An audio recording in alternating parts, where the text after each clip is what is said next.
আজকে আমি একটা আলোচনা করি, আলোচনাটা কেমন হবে এটা আমি নিজে আন্দাজ করতে পারছি না। তো করা প্রয়োজন, আলোচনাটা করা আমার প্রয়োজন বিধায় আমি আলোচনা করতেছি।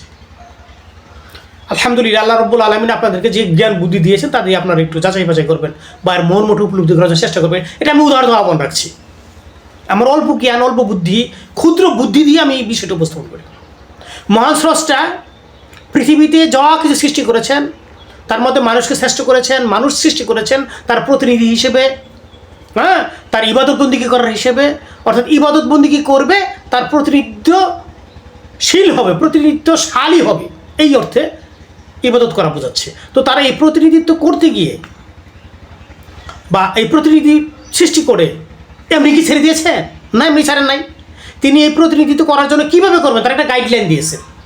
গাইডলাইন বুঝি না, আসমানি বাণী দিয়েছেন, কিতাব, বিভিন্ন সময় বিভিন্ন আসমানি কিতাব দিয়েছেন। সর্বশেষ আসমানি বাণী বা আসমানি কিতাব আমাদের মাঝে আছে, সেটা হচ্ছে কোরআন মাজিদ। কোরআন মাজিদ, আল কোরআন যেটা বলি, এটা আমাদের মাঝে আছে। এবং এই প্রত্যেকটা যুগে যুগে আসমানি বাণী বুঝিয়ে দেওয়ার জন্য তার একটা বিশেষ মনোনীত ব্যক্তি দিয়েছেন।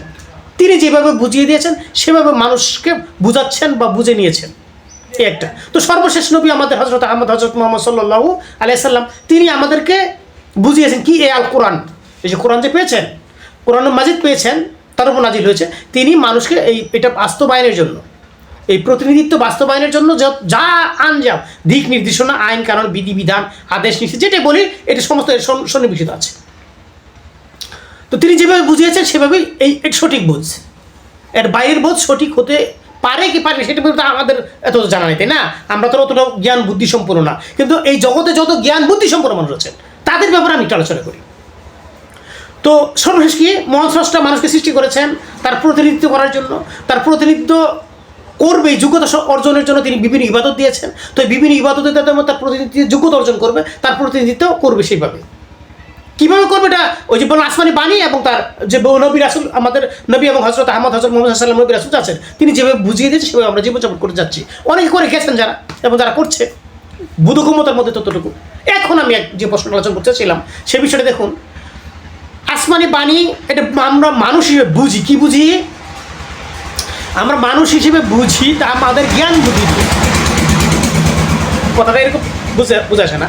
আসমানি বাণী বুঝি আমাদের প্রত্যেকটা মানুষ আমার জ্ঞান বুদ্ধি দিয়ে, যাদের জ্ঞান বুদ্ধি আছে আলহামদুলিল্লাহ তারা এটা বুঝে প্রচার প্রসার করে। আর যারা আমরা বুঝি না, অল্প বুদ্ধি, ও শুনে শুনে তার যারা বুঝদা তাদের কথাটা আমরা মেনে নিই বা পালন করার চেষ্টা করি, এরকম না। তো আমাদের প্রতিনিধি, আমাদের যে এই প্রতিনিধিত্বকারী আমাদের মধ্যে যারা আছেন তাদের জীবনযাপনটা কেমন হবে? যেভাবে আসমানি বাণী হুবহু আছে এবং আসমানি বাণীটা যেভাবে তার প্রধান মনোনীত ব্যক্তি নবী রাসূলরা বুঝিয়েছে সেভাবে।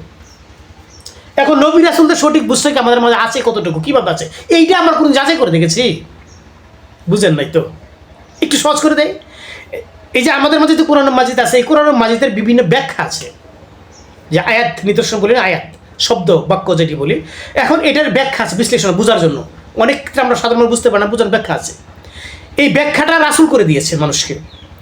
রাসূলের কাছ থেকে বিভিন্ন তার অনুসারীরা নিয়েছেন, তার অনুসারে নিয়ে তার এই ব্যাপার চলে আসছে, বিভিন্ন অলি আল্লাহরা নিয়েছেন, তাই না, যে বুঝ দিয়েছেন। এখন এই বুঝটা যে বিভিন্ন মানুষ বুঝে, এই কার বুঝটা স্রষ্টা গ্রহণ করবেন এই জামানায় এসে বলছি। কারণ এই জামানায় অনেক বুজুর্গ ব্যক্তি, অনেক আলেম জানলেওয়ালা, অনেক টাইটেলধারী, অনেক উপাধিধারী লোক, জ্ঞানী গুণী লোক বিভিন্নভাবে এই কোরআন মাজিদ আমাদের সামনে উপস্থাপন করে।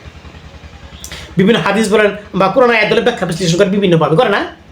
একজন জ্ঞানী ব্যক্তি, একজন আলেম বা একজন জানলে ওনার ব্যাখ্যা আরেকজনের সাথে বলে না। হাইরে তাফসির দেখেন, কত তাফসির, ধরনের তাফসির আছে। মূলগতভাবে যেটা মিলে যায় সেটা তো আলহামদুলিল্লাহ ভালো, কিন্তু মূলগতভাবে যেটা মিলে না, অমিল, বিভিন্ন বুজুর্গের লেখা বিভিন্ন ধরনের, ভিতর বাহিরের একটা দিক আছে থাকলেও এটা আমি বুঝতে চাই যেটা আমাদের তো সার্বিক একটা দলভুক্ত থাকতে হয়, তাই না? কারণ রাসূল সাল্লাল্লাহু আলাইহি সাল্লাম বলেছেন, কোনো মানুষ যদি হকের দল থেকে দূরে সরে থাকে তার শয়তান তাকে ছুমেরে নিয়ে যায়, ছুমেরে লয়ে যায় বা নিয়ে যায় কে? শয়তান। হকের দলের সাথে আমাদের জড়িত থাকতে হবে, হক দল, তাহলে একটা দল। এখন বুঝ তাইলে একটা হবে মান্যতার ক্ষেত্রে। কোরআন মাজিদ তো আমাদের মান্যতার বিষয়, তাই না, গাইডলাইন। তো মান্যতার ক্ষেত্রে একটা দল হবে না। এখন এই এক দল বুঝ কাদের কাছে আছে এই ব্যাপারে আলোচনাটা আমরা সূক্ষ্মভাবে করে দেখেছি, বিবেচনা করে দেখেছি।